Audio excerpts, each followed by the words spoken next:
এসেছি একা যাব একা, সঙ্গে যাবে না কিছুই। সোনার অঙ্গ হবে পুড়ে ছাই, কোমর থেকেও নেবে খুলে ঘুনসি। যাবে শুধু হরিনাম, সেই নাম ছাড়া নাই কোনো পথ। তো বন্ধুরা, সবাই কেমন আছো? আশা করি সবাই অনেক অনেক ভালো আছো। সবাই মিলে একবার বলো, হরি বল, হরি বল, হরি বল।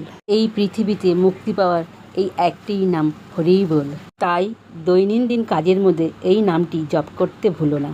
যদি সময় পাও তবে গীতা পাঠ করো, যদি সময় না পাও তবে গীতা শ্রবণ করো, আর তাও যদি সময় না পাও তবে গীতা দর্শন করো, আর সেটাও যদি সময় না পাও তবে প্রতিদিন গীতা স্পর্শ করো। বিশ্বাস করো, এর মধ্যে রয়েছে স্বর্গীয় সুখ। এই নামের বলেই তুমি হবে ভবসিন্ধু পার। এই গীতা দর্শনেই হবে তোমার সমস্ত পাপ ক্ষয়। এই গীতা শ্রবণেই হবে তোমার শ্রীহরির চরণে ঠাঁই। যে ঘরে রাখে গীতা তার হয় দুঃখ নাশ। তো বন্ধুরা, কেমন লাগলো আমার আজকের এই ভিডিওটা? ভালো লাগলে অবশ্যই কমেন্টে হরে কৃষ্ণ নামটি বলে যাবেন। এইভাবে প্রতিদিন একবার অন্তত প্রভাতে গীতা পুজো করেন। ভগবান শ্রী বিষ্ণু আপনাকে রক্ষা করবে। হরে কৃষ্ণ, হরে কৃষ্ণ, হরে কৃষ্ণ, কৃষ্ণ কৃষ্ণ, হরে হরে।